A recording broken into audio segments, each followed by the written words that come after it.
के नतीजों की उल्टी गिनती शुरू हो चुकी है और कहा यह जा रहा है कि 2019 के लोकसभा चुनाव का रास्ता 2017 में यूपी से होकर गुजरेगा। और आज अगले 1 घंटे इन्हीं सब सवालों के साथ हम करेंगे सीधा संवाद अमित शाह के साथ।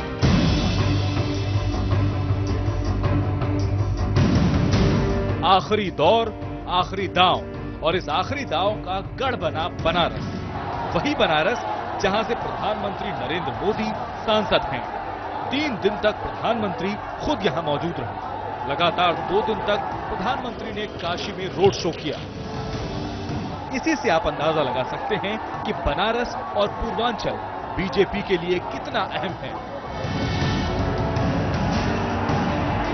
हर तरफ से जीत के दावे हो रहे हैं। सियासत उफान पर है।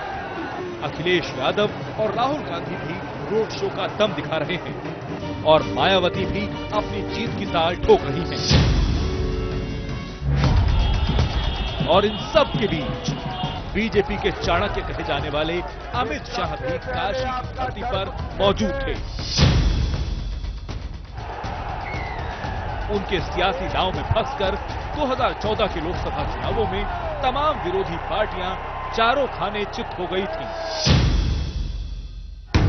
यूपी की 80 लोकसभा सीटों में 73 सीटों पर एनडीए ने जीत का परचम लहराया था। और इसी काशी की धरती पर अमित शाह ने न्यूज 18 इंडिया को दिया एक्सक्लूसिव इंटरव्यू, जिसमें राष्ट्रवाद से लेकर ध्रुवीकरण तक और बदजुबानी से लेकर मोदी लहर तक हर मुद्दे पर उन्होंने बेबाक राय रखी। क्या नोटबंदी के नाम पर बीजेपी के लिए होगी वोटबंदी? क्या बीजेपी के लिए सर्जिकल स्ट्राइक बनेगी ब्रह्मास्त्र? और क्या 2014 वाली मोदी लहर अभी भी उसी जोर के साथ कायम है? ये तमाम सवाल सीधे अमित शाह से पूछे जाएंगे।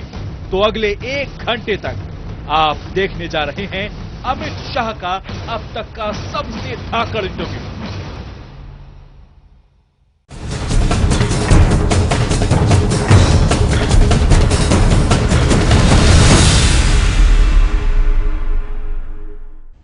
नमस्कार, मैं हूं अमीश देवगन और आप देख रहे हैं नेटवर्क 18। और इस समय मैं आज बनारस में मौजूद हूं और मेरे साथ बातचीत करने के लिए मौजूद हैं बीजेपी के रणनीतिकार, बीजेपी के चाणक्य कहे जाने वाले अमित शाह यानी बीजेपी प्रेसिडेंट। अमित भाई, आपका स्वागत है बहुत बहुत नेटवर्क 18 में। मेरा पहला सवाल, 2014 में आपने यूपी में बीजेपी का परचम लहराया था और उसी की बदौलत बीजेपी की सरकार बनी। क्या आपको लगता है वही आप रिपीट 2017 में कर पाएंगे? देखिए, जहाँ तक 2014 का सवाल है, भारतीय जनता पार्टी के करोड़ों कार्यकर्ताओं की मेहनत से ये सफलता मिली है। और हमारे प्रधानमंत्री पद के उस वक्त के प्रत्याशी और आज के प्रधानमंत्री श्री नरेंद्र मोदी जी की जो लोकप्रियता थी, ये दोनों के कारण वो सफलता मिली थी। दूसरी बात, आपने पूछा कि इस बार दोहरा पाएंगे। इस बार हम सुनिश्चित रूप से इससे अच्छा करेंगे। क्या आपको लगता है, क्योंकि आखिरी दौर का चुनाव पहुंच चुका है, ये लगभग 6 चरण पूरे हो चुके हैं, क्योंकि लास्ट टाइम आपने इतनी बड़ी जीत दिलवाई थी, क्या आपको लगता है इस बारी अमित शाह की अपनी प्रतिष्ठा दांव पर है? अब प्रतिष्ठा दांव पर है नहीं है वो निर्णय जनता को करने दीजिए, मगर ये चुनाव हम निश्चित रूप से जीतेंगे।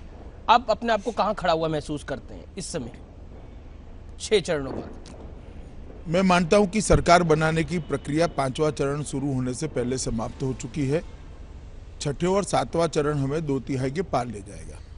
इस बारी बीजेपी का उत्तर प्रदेश में चुनाव का एजेंडा क्या है? क्योंकि बार बार विकास की बात आती है, लेकिन चुनाव प्रचार में आप पर आरोप लगता है, आपकी पार्टी पर आरोप लगता है कि आप ध्रुवीकरण करना चाहते हैं। जैसे मायावती कहती हैं, अखिलेश यादव कहते हैं, योगी आदित्यनाथ का बयान, साक्षी महाराज का बयान।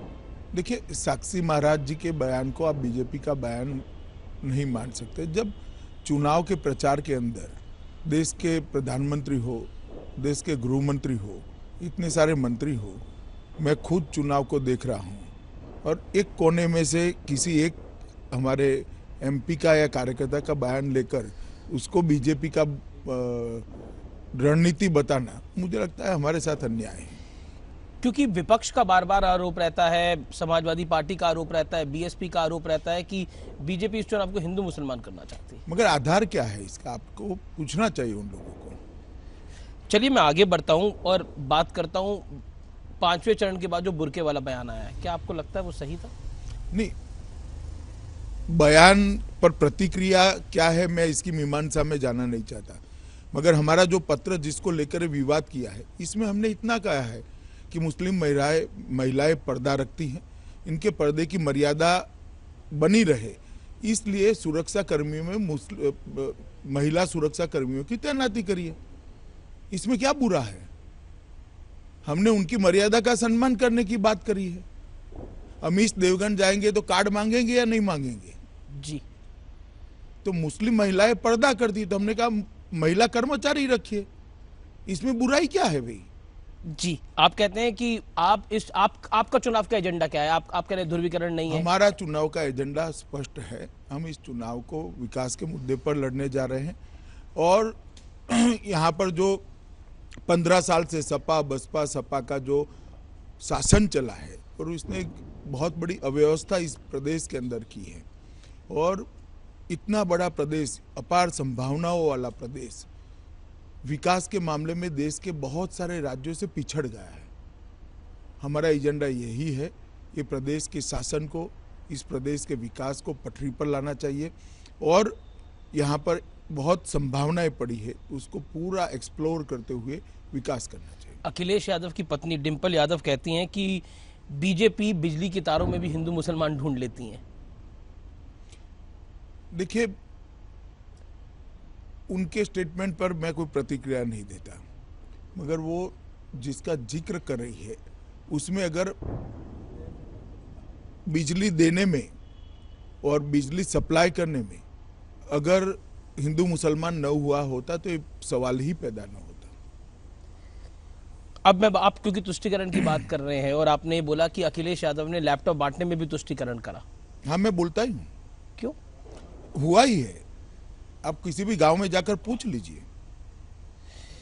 क्या आपको लगता है, क्योंकि इस चुनाव के अंदर बार बार तुष्टिकरण की बात हो रही है और बिजली की भी बात हुई, लेकिन क्या आपको लगता है ये अफसोस की बात नहीं है कि आजादी के इतने साल बाद भी 24 घंटे बिजली नहीं आ रही उत्तर प्रदेश के कई गाँव में? नहीं, यही तो हमारा मुद्दा है।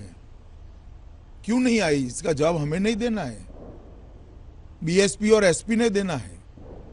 यही 15 साल जो बीएसपी और एसपी ने बर्बाद किए, वही 15 साल में गुजरात, मध्य प्रदेश, छत्तीसगढ़, राजस्थान, ये चारों बीजेपी शासित राज्यों में 24 घंटा बिजली सप्लाई करना हमने शुरू कर दिया और जा भी रही है। अब मैं आता हूं, क्योंकि प्रधानमंत्री के लगातार रोड शो हुए, क्या आपको लगता है कि विपक्ष का हमला है, सपा का हमला है, बसपा का हमला है कि प्रधानमंत्री को कैंप करके बैठना पड़ रहा है बनारस के अंदर? देखिए, रोड शो की भीड़ देखकर कोई मूर्ख ही ऐसा कह सकता है कि कैंप करने की जरूरत है। कोई सांसद अपनी कॉन्स्टिट्यूएंसी में जब चुनाव चल रहा है उस वक्त अपने मतदाताओं से मिले, इसको कैसे आप नकार सकते हो लोकतंत्र में? मेरी तो समझ में नहीं आया।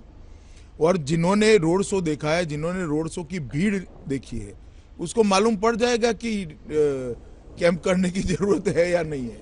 आपको लगता है प्रधानमंत्री की भी साख दांव पर है इस चुनाव के अंदर? देखिए, क्योंकि वो उत्तर प्रदेश के सांसद हैं। स्वाभाविक रूप से जब चुनाव होता है तो सारे लोग प्रचार करते हैं, ऐसे ही प्रधानमंत्री कर रहे हैं। इसमें साख दाव पर ऐसे बड़े बड़े शब्द इस्तेमाल करने की जरूरत नहीं है। भारतीय जनता पार्टी बहुत कंफर्टेबल मेजोरिटी के साथ, 2/3 बहुमति के साथ ये चुनाव को जीतने जा रही है। मायावती शिकायत कर रही है कि रोड शो कर रहे हैं प्रधानमंत्री, उल्लंघन है ये। चुनाव आयोग के पास उन्होंने कंप्लेंट भेजा है, चुनाव आयोग उस पर उचित कार्रवाई करेगा। क्या आपको लगता है, क्योंकि अब मैं बात करता हूं मुद्दों की, क्या आपको लगता है अखिलेश सरकार ने गायत्री प्रजापति के मामले में जानबूझकर ढिलाई बरती है? निश्चित रूप से जानबूझकर ढिलाई बरती है। सबसे पहली बात तो पीड़िता ने एफआईआर दर्ज करने के लिए सुप्रीम कोर्ट तक क्यों जाना पड़ा? एफआईआर दर्ज करने की जिम्मेदारी थानेदार की है, बाद में एसपी आता है, उसके बाद में आईजी आता है, उसके बाद में एडिशनल डीजी और उसके बाद में डीजीपी। मुख्यमंत्री साहब को तो छोड़ ही दीजिए, मगर ये सारी जगह पे एफआईआर दर्ज नहीं हुई। सुप्रीम कोर्ट के ऑर्डर करने के बाद एफआईआर दर्ज हुई और जब तक गायत्री प्रजापति का चुनाव समाप्त नहीं हुआ उसकी अरेस्ट भी नहीं हुई और चुनाव समाप्त होते ही वो मिल नहीं रहे। नहीं, भैंस मिल जाती है, भैंस ढूंढ ली जाती है, लेकिन प्रजापति साहब नहीं ढूंढे जा रहे। देखिए, कोई ढूंढना जाएगा तो भैंस भी मिल जाती है और प्रजापति भी मिल जाता है। अब मैं तो अखिलेश जी का बयान देखकर बड़ा ताज्जुब मुझे हो रहा है। वो कह रहे, अपील कर रहे हैं कि गायत्री प्रजापति को सरेंडर कर देना चाहिए। मुख्यमंत्री का काम अभियुक्तों को अपील करना है क्या, या उसको पकड़कर जेल में डालने का है? वो अपील कर रहे हैं कि गायत्री प्रजापति को सरेंडर करना चाहिए। आपको लगता है कि अखिलेश यादव गायत्री प्रजापति के मामले में फंस गए हैं, और क्या आपको लगता है इससे आपको चुनाव में फायदा मिलेगा? देखिए, गायत्री प्रजापति का मामला चुनाव के वक्त हुआ है और बहुत सुर्खियों में आया है। ऐसे मामले हर तहसील में पड़े हैं, ऐसे मामले हर तहसील में पड़े हैं और कहीं पर भी प्रदेश में समाजवादी पार्टी के कार्यकर्ताओं पर कोई प्राथमिकी दर्ज नहीं होती और पूरी उत्तर प्रदेश की जनता परेशान है। आपकी राय के अंदर उत्तर प्रदेश के अंदर कानून व्यवस्था बड़ा मुद्दा है या विकास बड़ा मुद्दा है? दोनों जुड़े हुए मुद्दे हैं। जहां तक कानून और व्यवस्था ठीक नहीं करते, विकास हो ही नहीं सकता। कानून और व्यवस्था भी मुद्दा है और विकास का पिछड़ापन भी मुद्दा है। आपकी राय के अंदर बड़ा मुद्दा कौन सा है, विकास की कानून व्यवस्था? दोनों मुद्दे अलग नहीं कर सकते हम इसे। यूपी की लड़ाई, उत्तर प्रदेश की ये लड़ाई आप किसके साथ बड़ी मानते हैं, बीएसपी के साथ या सपा और कांग्रेस के अलायंस के साथ? ये दोनों की एक दूसरे के साथ दूसरे और तीसरे नंबर के लिए लड़ाई है। दूसरे और आप अपनी राय में दूसरे नंबर पे किसको मानते हैं? अभी अंदाज लगाना मुश्किल है, मगर मैं मानता हूं कि जहां तक भारतीय जनता पार्टी का सवाल है, हम कंफर्टेबल मेजोरिटी के साथ आगे बढ़ चुके हैं। चलिए, एक सवाल का मैं चाहता हूं कि आप इसका जवाब खुल कर दें। अखिलेश यादव कहते हैं कि मायावती बीजेपी से मिली हुई है और अपना वोट ट्रांसफर करने की बात कर रही है, और डिंपल यादव ने 2000 का नोट दिखाया, बोलिए इसमें भी देखिए कमल और हाथी एक साथ है। देखिए, रिजर्व बैंक ऑफ इंडिया ने जो नोट बनाए, इसमें अगर किसी को भाजपा दिखाई पड़ती है तो मुझे लगता है भाजपा का फोबिया हो गया है और इसका कोई टिप्पणी करने लायक कोई कमेंट नहीं है। जहां तक मायावती जी का सवाल है, वो अपना चुनाव लड़ रहे, अखिलेश जी अपना लड़ रहे हैं, हम अपना चुनाव लड़ रहे हैं। जी, आपकी राय के अंदर, क्योंकि मायावती 3 बार सीएम रह चुकी हैं, मायावती कितनी बड़ी प्रतिद्वंदी हैं? देखिए, दोनों पार्टियों को उत्तर प्रदेश की जनता ने बारी बारी आजमा कर देख लिया है जी। दोनों को मौका दिया है और ये 15 साल बर्बाद कर चुकी है उत्तर प्रदेश की जनता। और भारतीय जनता पार्टी की जो केंद्र में सरकार बनी है, उसका 2.5 साल का शासन भी उत्तर प्रदेश की जनता का देखा हुआ है। मैं मानता हूं कि उत्तर प्रदेश की जनता भारतीय जनता पार्टी के प्रति बहुत आशा के साथ देख रही है। मैं आपको एक ही उदाहरण देना चाहता हूं। पूरे उत्तर प्रदेश में 50 लाख से ज्यादा महिलाओं को प्रधानमंत्री उज्ज्वला योजना का फायदा मिल चुका है। जी, मोदी जी ने घोषणा करने के बाद एक ही साल के अंदर जी, लगभग देश में 4 करोड़ शौचालय बने हैं। सब गरीब के घर में बैंक अकाउंट्स पहुंचे हैं। सिर्फ उत्तर प्रदेश के 1600 गांव ऐसे थे जहां पर बिजली नहीं थी, सिर्फ उत्तर प्रदेश के। वहां बिजली पहुंचना शुरू हो गई है। 90% से ज्यादा गांव में बिजली पहुंचा भी चुके हैं।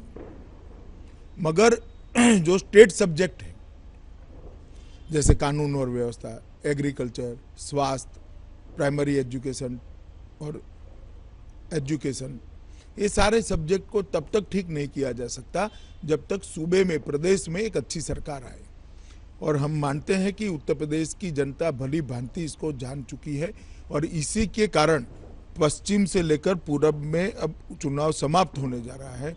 भारतीय जनता पार्टी की एक आंधी मैं जहां जहां गया महसूस की है। पर अखिलेश यादव कहते हैं बीजेपी आंधी की बात कर रही है। 2017 से बीजेपी की हार शुरू होगी और 2019 में मोदी जी वापस नहीं आएंगे।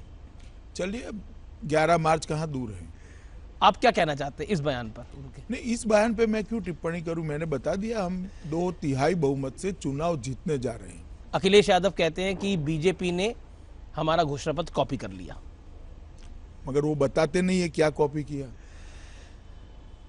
ये सिर्फ एक वाक्य बोलते हैं क्या कॉपी किया नहीं बताते हैं। नहीं, वो कहते हैं चाहे लैपटॉप की बात हो, फ्री इंटरनेट की नहीं बात नहीं, हो। अब सुनिए, लैपटॉप हमने कहा है कि जाति और धर्म के भेदभाव के बगैर लैपटॉप बांटेंगे। इन्होंने लैपटॉप बांटे जरूर है थोड़े बहुत, मगर जाति और धर्म के भेदभाव के साथ बांटे।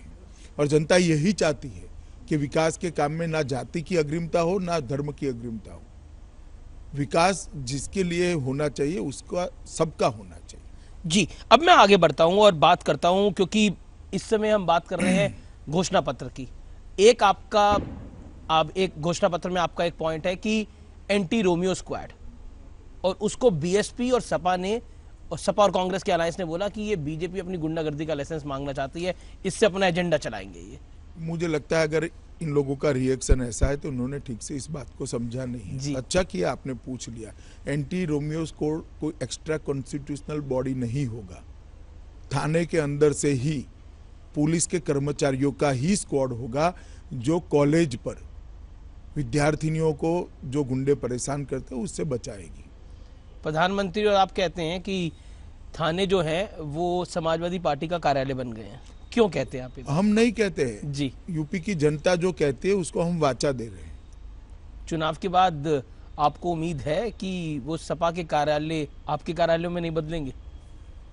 देखिए, समाजवादी पार्टी एक ही प्रदेश में सत्ता पर है। जी, अमीश जी, मेरी पार्टी की 10 स्वतंत्र सरकारें हैं और 4 जगह पर हम गठबंधन में सरकार चला रहे हैं। कहीं पर ऐसे आरोप नहीं लगे, और 12-12, 15-15 साल से कभी हम हारे नहीं, ये से भी प्रांत है, कहीं पर ऐसे आरोप नहीं लगे। अच्छा, पीछे हमने एक इंटरव्यू किया अमर सिंह के साथ, उन्होंने बोला कि यादव परिवार का झगड़ा फिक्स था। क्या कहना चाहते हैं आप? मैं उनके परिवार के झगड़े के बारे में कोई कमेंट्स करना नहीं चाहता, मगर जनता मानती है, उनको जान चुकी है। अब वो कुछ भी करे, जनता पहचान चुकी है, परिणाम निश्चित है। समाजवादी पार्टी को जनता स्वीकार नहीं कर रही। नोटबंदी आपके लिए, क्योंकि आपने नोटबंदी का जिक्र किया, नोटबंदी आपके लिए ब्रह्मास्त्र है या ब्रह्म राक्षस है? देखिए, नोटबंदी का जहाँ तक सवाल है, इस चुनाव में हमें उसका बहुत बड़ा फायदा हो रहा है, और मैं तो चाहता हूँ विपक्ष इस मुद्दे को बार बार उठाए। आपको लगता है आपके लिए ब्रह्मास्त्र है? हम मानते हैं कि इससे हमें बहुत फायदा हुआ है। नोटबंदी के मुद्दे पर पूरे उत्तर प्रदेश की जनता प्रधानमंत्री के साथ एकमुश्त होकर खड़ी है। सर्जिकल स्ट्राइक का मुद्दा, क्या आपको लगता है इस चुनाव में बीजेपी को फायदा देगा? सर्जिकल स्ट्राइक कोई चुनावी फायदों के लिए नहीं की जाती है, मगर कोई भी सरकार दृढ़ता के साथ देश की सुरक्षा को सुनिश्चित करती है तो जनता इसका स्वागत करती है, और स्वाभाविक रूप से उसका फायदा हमें होने वाला है। पर आपके नेता हर रैली में इसका जिक्र करते हैं। करना ही चाहिए, करना ही चाहिए, क्योंकि हमारी सरकार ने किया हुआ एक बहुत अच्छा काम है। वे जी, देश की सुरक्षा के मामले में एक मील का पत्थर है, और सर्जिकल स्ट्राइक के कारण ही आज दुनिया में देश को देखने का दृष्टिकोण बदल चुका है। आज एक मजबूत राष्ट्र बनकर हम दुनिया के सामने उभरे हैं। अमित जी, ऐसा क्यों होता है कि जब भी चुनावों का मौसम आता है तो ये राष्ट्रवाद की बहस शुरू हो जाती है? पहले जेएनयू हुआ, अब रामजस हो रहा है। क्या कहना चाहते हैं आप इसके ऊपर? देखिए, राष्ट्रवाद के मामले में भारतीय जनता पार्टी उसके जन्म से स्पष्ट है। इसमें बहस करने जैसा मामला ही नहीं। बहस कौन खड़ी करता है उसको आपको सवाल पूछना चाहिए। पर आपको लगता है हर चुनाव से पहले ये मुद्दा आ जाता है? हर बार आता है, हमें इससे कोई फर्क नहीं पड़ता। राहुल गांधी कहते हैं कि बीजेपी नफरत फैलाती है और कांग्रेस मोहब्बत। अब राहुल गांधी के बात पर मेरी कहाँ टिप्पणी मांगते हैं आप? हमारे कोई प्रवक्ता इसका जवाब देते ही रहते हैं हर बार। और वो कहते हैं कि कांग्रेस से आप डरो मत, बीजेपी कहती है डरो और हम कहते हैं डरो मत। चलिए आगे बढ़िए। आप जवाब नहीं देना चाहते राहुल गांधी के सवाल का? नहीं देते हैं हमारे लोग। कांग्रेस राहुल गांधी में भावी प्रधानमंत्री देखती है, लेकिन शीला दीक्षित कहती हैं कि अभी वो थोड़े इमेच्योर है। शीला दीक्षित को उन्होंने यूपी का मुख्यमंत्री पद का दावेदार घोषित किया था। इनका सपा से समाधान होने से पहले, और वो कहती है कि अभी मैच्योरिटी आना बाकी है। आप क्या कहते हैं राहुल गांधी के बारे में? मैं नहीं कहता, मैं शिला जी के बयान को यूपी की जनता के सामने रखना चाहता हूं। जी चलिए, क्योंकि बात हो रही है सीएम कैंडिडेट की, बीजेपी के पास बड़े सारे चेहरे हैं उत्तर प्रदेश के अंदर, लेकिन सीएम कैंडिडेट नहीं दिया। ये हमारा रणनीतिक फैसला है। आपको लगता है कि इसका फायदा मिलेगा या देखिए, नुकसान हो जाएगा? फैसला हो चुका है, अब परिणाम देखिए, फायदा होगा या नुकसान। पर मैं जानना चाहता हूं, जब आप किरण बेदी का ऐलान कर सकते हैं, जब आप कई और लोगों का ऐलान करते हैं, इस बारी अमीश भाई, हर राज्य के अलग प्रकार का रिक्वायरमेंट होता है, अलग प्रकार की एक डायनेमिक्स होती है, इसके आधार पर हम फैसला करते हैं। एसपी और कांग्रेस का गठबंधन हुआ, जिस दिन ये गठबंधन हुआ उस दिन, उस रात अमित शाह क्या सोच रहे थे? देखिए, मेरे सोचने ना सोचने से कोई फर्क नहीं पड़ता, मगर एसपी और कांग्रेस के गठबंधन होते ही यूपी की जनता जान चुकी कि समाजवादी पार्टी ने हार को स्वीकार कर लिया है। अगर समाजवादी पार्टी को जीतने का भरोसा होता जी, they are party in power, 5 साल उन्होंने शासन चलाया है, उसके बाद में अकेले चुनाव लड़ने का दम नहीं है। इसका मतलब आपने स्वीकार कर लिया है कि आप चुनाव हार चुके हो। यूपी के लड़के बनाम बाहरी मोदी करने की कोशिश की गई इस चुनाव के अंदर, तीसरे राउंड के आसपास। मुझे लगता है आप बोलते नहीं है ऐसा। क्यों नहीं बोलते? आपसे बड़ा रणनीतिकार कोई नहीं छठा आपसे बड़ा चुनावों का चाणक्य क्यों नहीं? क्यों लगता है आपको? नहीं, छठा आते आते बोलना बंद कर दिया है उन्होंने। क्यों लगता है? फिर भी जवाब इसका नहीं, देखिए, मोदी जी कभी भी किसी भी राज्य में प्रचार करे, इसको कोई मुद्दा नहीं बना सकता। ये देश के प्रधानमंत्री है। नहीं, 2 रोड शो पे सवाल है, वो 2 दिन कैंप कर रहे हैं बनारस में, उस पे सवाल है। नरेंद्र मोदी अहमदाबाद से बनारस होते हुए दिल्ली पहुंच गए, उस पे सवाल है। नरेंद्र मोदी का क्या फोबिया है इस चुनाव के अंदर भी, आपको क्या लगता है? देखिए, जहां तक वाराणसी में मोदी जी के प्रचार करने का सवाल है, जो प्रचार पर सवाल उठा रहे हैं, मुझे तो आश्चर्य हो रहा है कि वो लोकतंत्र को किस तरह से समझते हैं।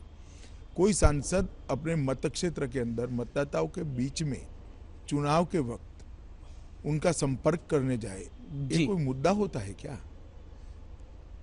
जाना ही चाहिए, और जो नहीं जाते वो ठीक नहीं करते। मेरा अगला सवाल एक छोटे से ब्रेक के बाद होगा, और मैं जब ब्रेक के बाद वापस लौट के आऊंगा तो अमित शाह से हम सीधे सवाल करेंगे कि जब रात को देर रात की मीटिंग हो रही है बीजेपी के अंदर, वो किस लिए हो रही है?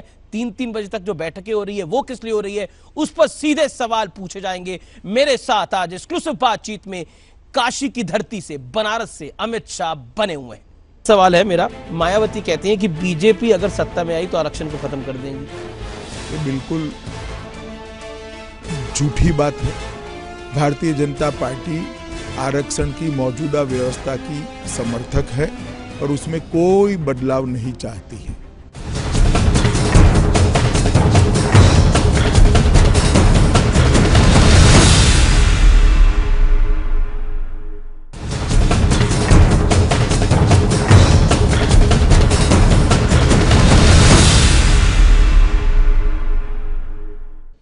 Welcome back. आप देख रहे हैं बनारस की धरती से, काशी की धरती से अमित शाह के साथ आज हमारी बहुत ही बेबाक और बहुत ही धमाकेदार बातचीत। मेरे साथ अमित भाई बने हुए हैं।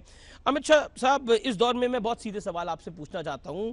इस बार पूर्वांचल की लड़ाई, खासकर बनारस में बीजेपी ने प्रचार में अपनी पूरी ताकत, जितनी उसके बाद आर्टिलरी है, उसने ऑल गन्स ब्लेजिंग कर दिया है। क्या कहना चाहते हैं? रात को 3-3 बजे तक मीटिंग चल रही है, जो हमारे पास जानकारी मिल रही है। पहले आप बनारस को बनारस सीट के साथ मत जोड़िए जी। बनारस पूर्वांचल का केंद्र है। जब चुनाव घूमता घूमता गोरक्ष में आया, तब से स्वाभाविक रूप से सब यहाँ से सेंटर कर प्रचार कर रहे हैं, एक बात। और दूसरा, रात को 3 बजे तक मीटिंग चल रही है, वो चुनाव जीतने के भय के कारण नहीं हो रही है। 2/3 बहुमत से स्थिर सरकार बनाने के प्रयास के एक हिस्से के रूप में हो रही है। कोई बेचैनी तो नहीं है? जरा भी बेचैनी नहीं है, और हम 5वें चरण में सरकार बनाने की प्रक्रिया समाप्त हो चुकी है, आप मानकर चलिए। मैं बार बार आपसे एक सवाल पूछता हूं, क्या 2014 की लहर, क्योंकि अमित शाह उस टाइम पर, इससे अच्छा परिणाम आने वाला है। अमित शाह उस टाइम पर एमर्ज कर रहे थे, अब एमर्ज हो चुके हैं। क्या अमित शाह के लिए, मैं बार बार बोल रहा हूं, अमित शाह के लिए प्रतिष्ठा साख की लड़ाई है 2017 का ये चुनाव? आप कितना भी जोर जोर से बोलोगे, मैं एक जवाब दे देता हूं आपको, जिसमें हर सवाल का जवाब आ जाएगा। हम 2/3 बहुमत से यहाँ पर जीतने जा रहे हैं। आपको कॉन्फिडेंस मिला महाराष्ट्र निकाय चुनावों में आपकी जीत, ओडिशा में जीत, चंडीगढ़ में जीत, उसके आगे भी गुजरात में जीत हुई, जितने उपचुनाव हुए उसमें भी जीत हुई। तो क्या आपको लगता है महाराष्ट्र, गुजरात, ओडिशा का संदेश उत्तर प्रदेश सुन लेगा? सवाल उत्तर प्रदेश वहां का संदेश सुनेगा नहीं सुनेगा इसका नहीं है जी। उत्तर प्रदेश ने 2.5 साल तक मोदी जी की सरकार ने जो अच्छे काम किए हैं उसका अनुभव किया है। मोदी जी स्वयं यहाँ से चुनकर प्रधानमंत्री बने हैं, यहाँ के सांसद है, और 15 साल तक सपा बसपा का जो शासन चला है उसको भी उत्तर प्रदेश की जनता ने अनुभव किया है। उत्तर प्रदेश की जनता बहुत सकारात्मक दृष्टि से भारतीय जनता पार्टी की ओर मीट लगाकर देख रही है और हमारे साथ है। एक बात बताइए, चलिए अब बात हो रही है ये चुनावों की और चुनाव प्रचार की, थोड़ी बात कर लेते हैं। इस बारी के चुनाव प्रचार में अखिलेश यादव को अमिताभ बच्चन पर जो टिप्पणी करी और गुजरात के गधों से इतनी मिर्ची क्यों लगने लग गई? चलो भाई अखिलेश जी को पूछो, और मोदी जी ने उनको बताया ही है। क्या आपको लगता है कि भाषा की मर्यादा को पार किया गया इस चुनाव के अंदर? क्योंकि लालू यादव ने भी एक अभद्र टिप्पणी करी। कई बार ऐसा होता है, मगर बहुत सारी काम की बातें उसी भाषण में होती हैं।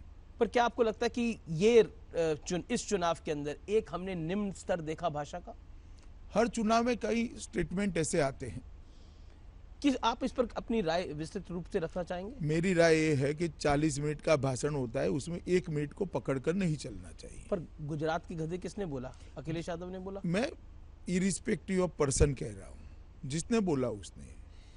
क्योंकि आपने एक बयान दिया कसाब वाला, उस पर बहुत सारे सवाल खड़े हुए, उस पर आप कुछ कहना चाहते हैं? मायावती ने कुछ बोला, अखिलेश यादव ने कुछ बोला? उन्होंने मुझे जो कहना था वो तो मैंने कह दिया और मैं इस पर स्टैंड करता हूँ। आप अभी भी स्टैंड करते हैं इसके ऊपर? क्यों दिया आपने वो बयान? चलिए आप पूरा भाषण देख लीजिएगा तो आपको मालूम पड़ जाएगा। चलिए अगला सवाल है मेरा। मायावती कहती हैं कि बीजेपी अगर सत्ता में आई तो आरक्षण को खत्म कर देंगी। ये बिल्कुल झूठी बात है। भारतीय जनता पार्टी आरक्षण की मौजूदा व्यवस्था की समर्थक है और उसमें कोई बदलाव नहीं चाहती है। ना मायावती ने बोला नरेंद्र मोदी नेगेटिव दलित मैन है। अमित जी, मैं ऐसी बातों पर टिप्पणी नहीं करूंगा। जी, यूपी को लेकर काफी दावे किए जा रहे हैं आपके द्वारा भी, कांग्रेस और उनके अलायंस द्वारा भी, लेकिन पंजाब और उत्तराखंड को लेकर अमित शाह क्या कहना चाहते हैं? देखिए, और गोवा को लेकर भी। गोवा, उत्तराखंड और उत्तर प्रदेश में हम सुनिश्चित रूप से जीतने जा रहे हैं। मणिपुर में भी हमारी स्थिति बहुत अच्छी है और पंजाब में एक मध्य त्रिकोणीय कांटे की टक्कर है। परिणाम क्या आएगा इसका असेसमेंट लगाना बहुत दिक्कत है। एक इस चुनाव के अंदर बात आई, बार बार ये सवाल पूछा जा रहा है कि इस चुनाव के अंदर बीजेपी ने मुस्लिम कैंडिडेट्स क्यों नहीं उतारे? 400 में से एक भी नहीं है। देखिए भैया, आप सपा, कांग्रेस और बसपा से कोई ये पूछा कि प्रोरेटा से ज्यादा क्यों उतारा है? आप मान लो ना, हमने एवरेज कर लिया। योगी आदित्य आपको लगता है कि क्योंकि उस पर कई सारे रिएक्शंस आए कि नहीं, हम प्रत्याशी बनाते वक्त हिंदू मुस्लिम का आधार से हम नहीं बनाते। पहले सुनिए भैया, प्रत्याशी बनाते वक्त हम हिंदू मुस्लिम के आधार पर प्रत्याशी नहीं बनाते हैं, हम विनेबिलिटी के आधार पर बनाते हैं। मेरी पार्टी में जो अवेलेबल कार्यकर्ता है उनकी विनेबिलिटी के आधार पर हमने प्रत्याशी बनाए हैं। आपको लगता है इसको राजनीतिक मुद्दा बनाया जा रहा है? नहीं, हमें इसमें कई चरणों में बनाया गया, इस चरण में भी बनाया जाएगा। हमें इसमें कोई आपत्ति नहीं है। आखिरी चरण से पहले, क्योंकि ये आखिरी चरण है, क्या आपको लगता है कि बीजेपी सिंपल मेजॉरिटी के करीब पहुंच चुकी है या अभी दूर है? मैंने पहले ही कहा आपको, 5वें चरण में सरकार बनाने का काम समाप्त हो चुका है। 6ठे और 7वें चरण में 2/3 की और हमारा सफर चालू है। 100, 150, 200, 250 या फिर 300? 2/3 का मतलब 260 होता है। आप कह रहे हैं 260? 2/3 कह रहा हूं, मैं आपको आंकड़ा बता रहा हूं। पर सपा और कांग्रेस का अलायंस दावा कर रहा है उनके भी इतने ही आ रहे हैं। चलिए अभी देखिए आप। अमित शाह साहब, इस चुनाव के अंदर आपने पूरी कैंपेन करी, ऐसी एक चीज जिसको आपको लगे वाकई वो इस समय व्यूअर्स को बताने वाली है, वो क्या होगी? हमारा घोषणा पत्र। हमने उत्तर प्रदेश के विकास का एक खाका उत्तर प्रदेश की जनता के सामने रखा है। उत्तर प्रदेश के किसानों के लिए पूर्णतया ऋण माफी की बात हमने की है। उनको आगे पर जितना भी ऋण चाहिए उस पर ब्याज मुक्त लोन देने की बात करी है। उत्तर प्रदेश के अंदर एकमात्र प्रदेश ऐसा है जहां पर धान की सपोर्ट प्राइस से खरीदी राज्य सरकार नहीं करती है। हमने कहा है कि उत्तर प्रदेश के अंदर भारतीय जनता पार्टी की सरकार बनती है तो किसानों का धान सपोर्ट प्राइस से परचेज कर लेगी। किसानों के सारे दूध देने वाले पशु कत्ल खाने की भेंट चढ़ चुके हैं।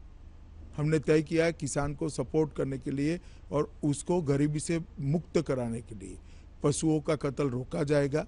सारे यांत्रिक कत्ल खाने हम बंद करेंगे। हमारी सरकार बनने के बाद हमने बच्चियों को, लड़कियों के लिए कॉलेज तक की शिक्षा फ्री ऑफ कॉस्ट करने की बात करी है। हमने नए 40 डेयरी, 25 मेडिकल कॉलेज और 80 इंजीनियरिंग कॉलेज बनाने की बात की है। हमने वर्ग 3 और 4 के कर्मचारियों की भर्ती के लिए इंटरव्यू प्रथा को समाप्त कर मेरिट्स पर उनको अपॉइंटमेंट देने की बात करी है, जिससे भ्रष्टाचार कम हो जाए। और इंफ्रास्ट्रक्चर डेवलपमेंट के लिए भी बहुत सारी बात करी है। बुंदेलखंड और पूर्वांचल दोनों पिछड़े हुए इलाके हैं उत्तर प्रदेश के, दोनों के लिए एक अलग प्रकार का प्राधिकरण बनाने की घोषणा हमने करी है और दोनों के लिए बजट में हर साल 1000 करोड़ इंफ्रास्ट्रक्चर डेवलपमेंट के लिए अलग से आवंटित किए जाएंगे, इसकी भी घोषणा की है। बहुत सारी विकास के काम को दिशा देने वाली चीजें हम उत्तर प्रदेश के घोषणा पत्र के अंदर लेकर आए। आपने जो कत्ल खाने बंद करने की बात कही, उस पे एसपी और बीएसपी का रिएक्शन ये आता है कि इससे बेरोजगारी और बढ़ जाएगी। देखिए, अब हर एक का अपना अपना देखने का नजरिया है। हमारी घोषणा से शायद उनकी बेरोजगारी बढ़ जाए ऐसा मुझे लगता है, मगर किसानों के पास अगर दूध देने वाले पशु नहीं है तो अकाल के वक्त या बाढ़ के वक्त 6 महीना जब सीजन फेल हो जाता है किसान कैसे निकालेगा। सारे पशु काट दिए गए। ये गंगा जमुना गोमती गंडक का प्रदेश है। किलोमीटरों तक एक लेवल की फर्टाइल लैंड यहाँ उपलब्ध है। श्वेत क्रांति के लिए सबसे ज्यादा पॉसिबिलिटी पूरे देश में अगर कहीं पर है तो उत्तर प्रदेश के अंदर है, मगर यहाँ पर दुग्ध उत्पादन में उत्तर प्रदेश बहुत पिछड़ा हुआ है। इसका एकमात्र कारण है 15 सालों के अंदर जिस प्रकार से पशुओं का कत्ल हुआ है, आज किसान गरीब हुआ है। इस चुनाव के अंदर प्रधानमंत्री ने एक भाषण दिया और उसके बाद उस पर बहुत सी राजनीति हुई, जिसमें ईद वर्सेस दिवाली की बात थी, जिसमें रमज़ान वर्सेस दिवाली की बात थी, जिसमें शमशान वर्सेस कब्रिस्तान की बात थी। क्या कहना चाहते हैं आप इसके ऊपर? देखिए, प्रधानमंत्री जी ने जिस प्रकार से उत्तर प्रदेश के अंदर भेदभावपूर्ण शासन चला है उसको उत्तर प्रदेश की जनता के सामने रखने का प्रयास किया है और मैं मानता हूं उसमें कुछ भी अनुचित नहीं है। ये बात कोई तब उठाता है जब आप कब्रिस्तान के लिए बजट देते हो और स्मशान के लिए नहीं देते हो तो उठाता है। कब्रिस्तान के लिए 400 करोड़ का बजट और शमशान के लिए 287 करोड़ का बजट। कब्रिस्तान के लिए 1200 करोड़ का बजट। मैं 2016 बजट की बात कर रहा हूँ। नहीं, मैं आपको 5 साल का बता रहे हैं। कब्रिस्तान के लिए 1600 करोड़ का बजट और स्मशान के लिए 600 करोड़ का बजट, जबकि जनसंख्या का अनुपात 80-20 का है। इससे बड़ा कोई भेदभाव युक्त काम हो ही नहीं सकता। आपको लगता है अमित शाह साहब कि इस देश के अंदर सेकुलरिज्म वन साइडेड है? ये बहुत सीधा सवाल है मेरा आपसे। देखिए, ऐसी बातों के ऐसे सीधे जवाब नहीं होते हैं, मगर मैं मानता हूं कि शासन के अंदर से मतों के तुष्टीकरण के लिए जिस प्रकार से डेवलपमेंट के कामों में तुष्टीकरण को अप्लाई किया जाता है वो बंद होना चाहिए। नहीं, मेरा कहने का मतलब ये है, मैं बहुत स्पष्ट रूप से पूछता हूं, यानी अगर आप हिंदुओं की बात करो तो आप कम्युनल हैं, if you talk about minorities then you are secular. That is, यही मेरा सवाल है। देखिए, आप मीडिया के व्यक्ति हैं इसलिए आपको लगता है। देश इसकी व्याख्या को बहुत अच्छे तरीके से समझता है और देश इसको एक्नॉलेज भी करता है। अमित शाह साहब, क्योंकि बिल्कुल हम आखिरी दौर में इस इंटरव्यू के, मैं आपसे ये जानना चाहता हूं, आपकी राय में 2017 का ये उत्तर प्रदेश का चुनाव 2019 के चुनाव के लिए कितना महत्वपूर्ण है? क्योंकि आपने जब इस कैंपेन की शुरुआत करी थी, मैंने आपका एक भाषण सुना था, उस भाषण में आपने बोला था कि 2019 की रणभेरी 2017 से बनेगी। आज भी, क्योंकि कैंपेन के बिल्कुल आखिरी दौर में है, आप भी उस बात पे स्टैंड करते हैं? देखिए, आप सिर्फ 2019 के चुनाव की बात मत करिए। देश की राजनीति के लिए महत्वपूर्ण और देश के विकास के लिए महत्वपूर्ण चुनाव है। उत्तर प्रदेश के चुनाव के परिणाम के दिन आप देख लेना, इस देश में से परिवारवाद के शासन का अंत होने की शुरुआत होगी, जातिवाद की राजनीति का अंत होने की शुरुआत होगी, तुष्टीकरण की जो पॉलिटिक्स चलती है, राजनीति चलती है, उसका अंत होने की शुरुआत होगी और पॉलिटिक्स ऑफ परफॉर्मेंस की शुरुआत होगी। इतना बड़ा अंतर देश की राजनीति में ये उत्तर प्रदेश का चुनाव लाने जा रहा है। और मैं आपको बताता हूँ, अगर डबल डिजिट ग्रोथ रेट देश को अचीव करना है तो जब तक उत्तर प्रदेश में डबल डिजिट ग्रोथ रेट नहीं होता, देश double digit growth rate achieve नहीं कर सकता। सिर्फ और सिर्फ Uttar Pradesh double digit growth rate को अचीव कर लेता है तो कुछ करे बगैर देश डबल डिजिट ग्रोथ रेट को क्रॉस कर जाता है। मेरे दोस्त, तो देश के विकास के लिए और देश की राजनीति को भी सही दिशा में पटरी पर चढ़ाने के लिए ये चुनाव बहुत महत्वपूर्ण है और ये चुनाव ही हमारे 2019 की जीत की नींव भी डालने जा रहा है। 2017 बीजेपी जीती तो क्या, और अगर 2017 बीजेपी हारी तो क्या? हारने का सवाल ही नहीं। आप पूरे दावे के साथ ये बात जी, कर रहे हैं? निश्चित रूप से। इतना कॉन्फिडेंस अमित शाह के अंदर क्यों आ रहा है 2017 के लिए? क्योंकि मैं लोगों के बीच में रहता हूँ। मैं घुमा हूँ उत्तर प्रदेश में, 1 साल से घूम रहा हूँ। उत्तर प्रदेश में मैंने 193 कॉन्स्टिट्यूंसी का खुद जाकर दौरा किया है, 193 कॉन्स्टिट्यूंसी का। 2014 का चुनाव आपने लड़वाया, 2017 का चुनाव आप इस समय लड़वा रहे हैं, मजा किस में आया ज्यादा अभी तक? मैं चुनाव मजा के लिए नहीं लड़ा था। आनंद किस में आया? देखिए, चुनाव होता है देश की राजनीति को सही दिशा में ले जाने के लिए और डेवलपमेंट का एजेंडा सेट करने के लिए। मैं मानता हूं कि 2019 का चुनाव, जो आने वाले लोकसभा का चुनाव होता है, उसकी हमारी जीत की नींव 2017 का उत्तर प्रदेश विधानसभा का चुनाव डालेगा। जैसे 2014 ने देश को एक स्थिर शासन दिया, एक पॉलिसी पैरालिसिस से ग्रस्त सरकार से मुक्ति दिला दी और देश का अर्थतंत्र को पटरी पर चढ़ाने का काम किया, देश की सुरक्षा को सुनिश्चित किया, दुनिया में देश का सम्मान रिस्टोर किया। उसी तरह से ये जो चुनाव 2017 का है, जातिवाद, परिवारवाद और तुष्टीकरण, तीनों को राजनीति के बाहर निकालने का एक गेटवे बनेगा, ऐसा मैं सुनिश्चित रूप से मानता हूँ। आपकी राय के अंदर, क्योंकि आप बार बार इसको 2019 से जोड़ के देख रहे हैं, क्या आपको लगता है ये मोदी सरकार के 3 साल पर भी एक रेफरेंडम होगा? क्योंकि कई आपके विरोधी, कई आपके बहुत अधिक प्रेमी इस बात का इंतजार कर रहे हैं कि 11 तारीख को नतीजे क्या आएंगे और क्या ये मोदी सरकार के 3 साल के शासन पर रेफरेंडम होने जा रहा है? देखिए, मोदी सरकार के शासन पर रेफरेंडम तो 2019 में होगा जी। ये रेफरेंडम होगा अखिलेश सरकार के 5 साल के शासन पर, एक बात। दूसरी बात, मगर हमारी केंद्र में सरकार है और 2.5 साल इसके समाप्त हो चुके। उत्तर प्रदेश की जनता मत देते वक्त इसका भी संज्ञान जरूर लेगी, इसका भी एक वेटेज होगा, मगर इसको रेफरेंडम कहना इसलिए ठीक नहीं है क्योंकि यहाँ पर स्टेट असेंबली का चुनाव होने जा रहा है और स्टेट गवर्नमेंट का जो परफॉर्मेंस रहा है 5 साल पर, उसको मुद्दा बनाकर लोग वोटिंग करने जा रहे हैं। अमित शाह स्टार रणनीतिकार हैं और प्रधानमंत्री नरेंद्र मोदी आपके सुपरस्टार प्रचारक हैं, तो क्यों विपक्ष तो यही कहता है कि जब प्रधानमंत्री इतनी रैलियां कर रहे हैं, इतने रोड शो कर रहे हैं, तो क्यों ना माना जाए? नहीं, प्रधानमंत्री अपनी पार्टी को जिताने के लिए रैली नहीं करेंगे क्या? आप लोगों को एक ऐसे प्रधानमंत्री की 10 साल तक आदत पड़ी है जिनकी रैली में कोई आता ही नहीं था। जवाहरलाल जी करते थे, इंदिरा जी करती थी, अटल जी करते थे, बीच में एक दौर आ गया। प्रधानमंत्री क्यों नहीं जाने चाहिए रैली में? जनता के बीच में रहना चाहिए प्रधानमंत्री जी ने। अपना सोच, अपना विचार, अपने सिद्धांत जनता के सामने रखने ही चाहिए। आपको लगता है कि कहीं ना कहीं इस चुनाव को मोदी वर्सेस ऑल बनाने की पूरी कोशिश हुई है और बनाया गया है? कोई कुछ भी करे, ये चुनाव उत्तर प्रदेश सरकार की विफलताओं पर होने जा रहा है और मैंडेट बहुत स्पष्ट मैं देख चुका हूं और 19 को देश की जनता भी देख लेगी, 11 तारीख को। अमित शाह, हम ये माने अमित शाह साहब, 11 तारीख को 11 बजे तक सब कुछ स्पष्ट हो जाएगा? 12 साढ़े 12 बजे तक तो काउंटिंग समाप्त हो जाएगी। और आपको लगता है कि क्योंकि ये 5 मैचों की श्रृंखला है जिसमें 5 राज्य हैं, उस 5 में से क्या स्कोर देखते हैं आप? मैंने पहले ही कहा आपको, पंजाब के बारे में अनुमान लगाना बहुत दिक्कत वाली बात है। बाकी चारों जगह भारतीय जनता पार्टी बहुत अच्छा इंक्लूडिंग परफॉर्मेंस मणिपुर। करेगी, इंक्लूडिंग मणिपुर, और हम सरकार बनाएंगे। मेरा आखिरी सवाल होगा आपसे सर, और मैं चाहूंगा कि इसका आप जवाब दें।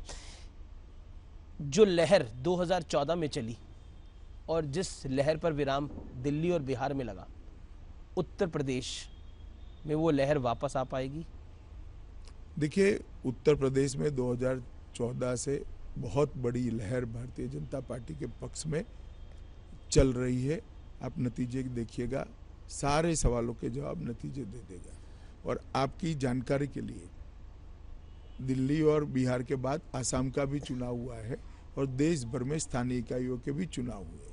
सब जगह पे भारतीय जनता पार्टी जीती है। मैं रैपिड फायर राउंड एक कर रहा हूं, जिसमें आपसे 3 सवाल पूछूंगा और मुझे पूरी उम्मीद है कि आप उसका पूरी ईमानदारी से जवाब देंगे। राहुल गांधी और अखिलेश यादव की जोड़ी कैसी दिखती है आपको 11 तारीख के बाद? अब वो परिणामों को किस तरह से लेते हैं उस पर निर्भर है, मगर सपा कांग्रेस गठबंधन की हार निश्चित है। मायावती? हम जीतने जा रहे हैं तो स्वाभाविक रूप से बसपा भी हारेगी। और मेरा आखिरी सवाल आपसे यही होगा, अरविंद केजरीवाल पर आप क्या कहना चाहते हैं? ठीक है, वो दिल्ली के मुख्यमंत्री है। अब नगर निगम के चुनाव आ रहे हैं, दिल्ली की जनता आप उनको नगर निगम से आगे नहीं देखते? नगर निगम के चुनाव आ रहे हैं ऐसा मैंने कहा है, दिल्ली की जनता तय करेगी। चलिए अमित शाह साहब, आपने हमें अपना वक्त दिया और आपने हमें पूरा अपना समय दिया, इसके लिए बहुत बहुत शुक्रिया और हम आपको शुभकामनाएं देते हैं आपके चुनावी नतीजों के लिए। तो ये थी हमारी बीजेपी के नेशनल प्रेसिडेंट अमित शाह से हमारी बेहद बेबाक बातचीत, बेहद जोरदार बातचीत, जहां पर अमित शाह ने खुलकर बातें की और बताया कि 2017 का चुनाव 2019 के लिए क्यों आखिरकार रणभेरी है। तो ये थी हमारी एक्सक्लूसिव बातचीत अमित शाह के साथ। लेकिन आप देखते रहिए नेटवर्क 18। नमस्कार।